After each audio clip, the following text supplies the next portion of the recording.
जय माँ, जय माँ, जय माँ शारदा।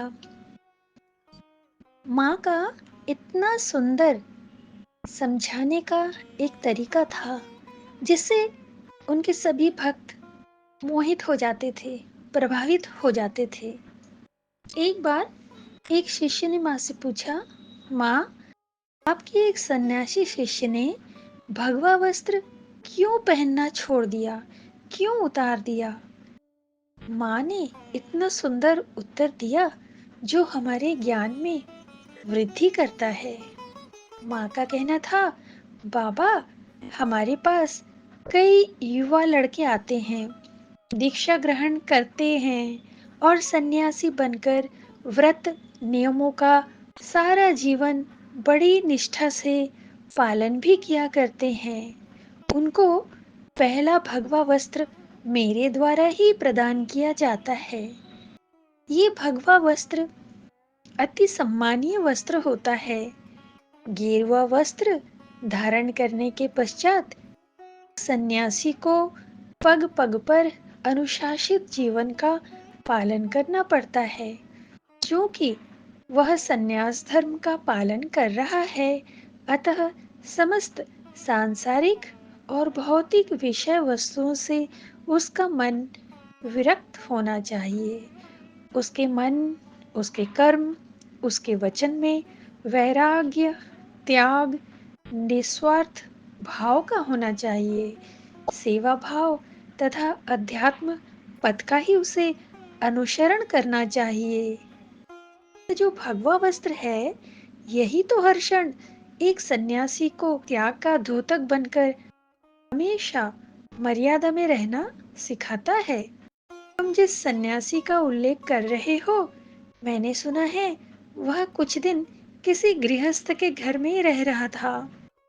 उन्हीं की तरह रहन सहन खान पान करने पर मन में हो सकता है उसके बदलाव आ गया हो।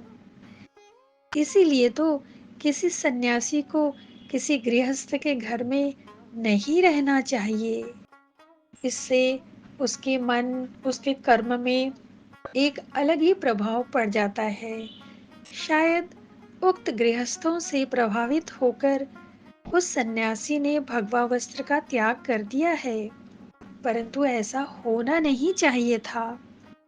सन्यासी को सोच विचार कर एवं बड़े संयम से रहना चाहिए, वरना सन्यास धर्म व भगवा वस्त्र का अपमान होता है। बाबा, किसी भी सन्यासी को कभी भी किसी गृहस्थ के आला में रहने से पहले बहुत सोच विचार करना चाहिए। यदि वहाँ उचित व्यवस्था का अभाव हो तो उक्त घर को त्याग देना चाहिए।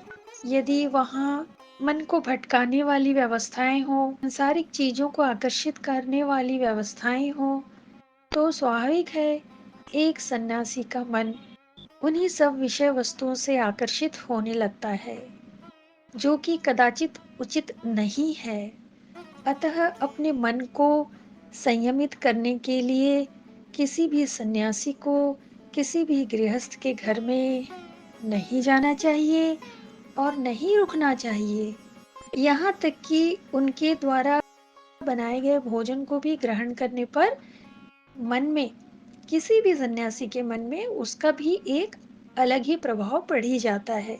इसीलिए सन्यासी का जीवन बहुत त्यागमय और महत्वपूर्ण होता है, जिसको कि बहुत संभाल कर रखना पड़ता है। तभी कोई सन्यासी परिपूर्ण सन्यासी बन सकता है।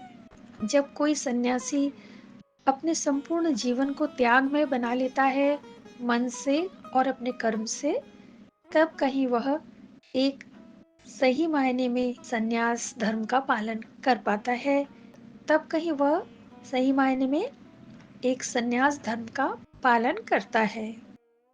वरना इस मन को संभालना बहुत मुश्किल है। मन ही तो असली है बाबा। मन को हमेशा बहुत नियंत्रित अवस्था में रखना चाहिए। साथियों, माँ के इन उपदेशों को सुनकर हमें भी कई बातों का ज्ञान हो रहा है।